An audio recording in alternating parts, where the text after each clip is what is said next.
បាទគោរពសួស្តីពុកម៉ែបងប្អូនទាំងអស់គ្នាថ្ងៃនេះផងដែរខ្ញុំបាទហួតមានឱកាសរីករាយនិងមានសេចក្តីរីករាយជាខ្លាំងនឹងដែលបានជួបពុកម៉ែបងប្អូនទាំងអស់គ្នាហើយថ្ងៃនេះខ្ញុំចង់នាំអារម្មណ៍ពុកម៉ែបងប្អូនគ្នាមកនេះមកមើលដើមឈើដែលខ្ញុំដាំនៅមុខផ្ទះហ្នឹងហើយដើមឈើដែលខ្ញុំដាំហ្នឹងគឺប្រភេទដើម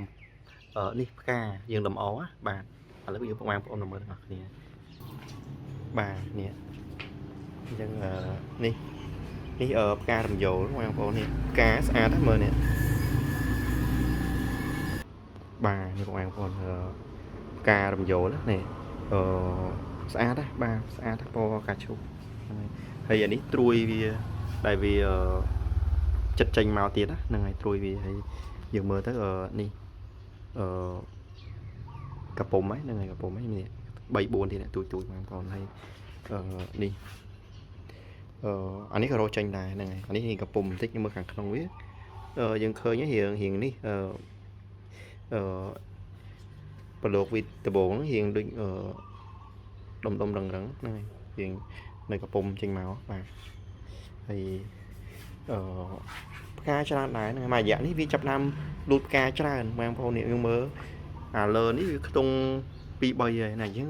ចង់5 6ទៀតណាក៏2មេឃនេះមួយធំនេះមានអាតូចជាងនឹងទៀតហើយអានេះក៏ចឹងដែរអានេះតបេះអស់មួយបងប្អូន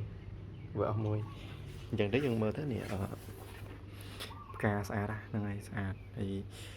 អត់សូវពិបាកដាំទេហ្នឹងហើយមួយថ្ងៃ 2 ថ្ងៃស្រោចទឹកម្ដងក៏បានដែរអញ្ចឹងណាបាទហើយដីអីក៏ធម្មតាយើងដាំ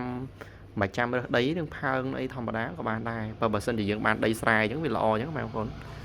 បាទហើយនេះហ្នឹងហើយផ្កាហើយអាក្រមវាដូចវាចង់រកបែកមេឃនេះក្រមវាចង់រកបែកមេឃនេះលូតចេញមេឃផ្សេងមកហើយអានេះបើសិនយើងចង់ដាំពេលខ្លះវាស្រួលដាំដែរទេក៏យើងដកវាទៅដោតនៅដាំនៅក្នុងនេះនៅក្នុងផើងផ្សេងអីចឹងណាហ្នឹងហើយហើយយើងកាច់តាមេឃវាយកទៅដោតក៏អាចរស់ដែរហ្នឹងហើយពេលខ្លះទៅវាអត់បាទេហើយគាត់ថាយើងស្រោចទឹកវាឲ្យដិតដល់អញ្ចឹងណាហើយហ្នឹងហើយអត់បាយដើមនេះស្អាតពេលវាត្រូវរីកផ្កាយើងផ្កាស្គូស្គីពីមុខផ្ទះយើងនឹងមកហ្នឹងហើយ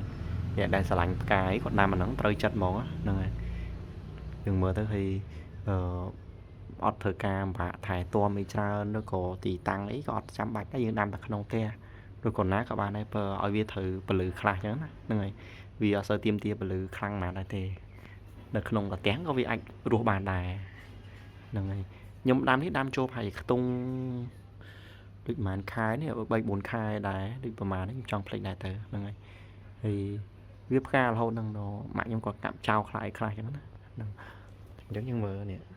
ណាស់ហ្នឹងហើយអញ្ចឹងហ្នឹងហើយវីដេអូខ្ញុំថ្ងៃហ្នឹងមានតែប៉ុណ្្នឹងទេបងប្អូនមកមើលផ្ការំយោលខ្ញុំដាំមុខទេហើយ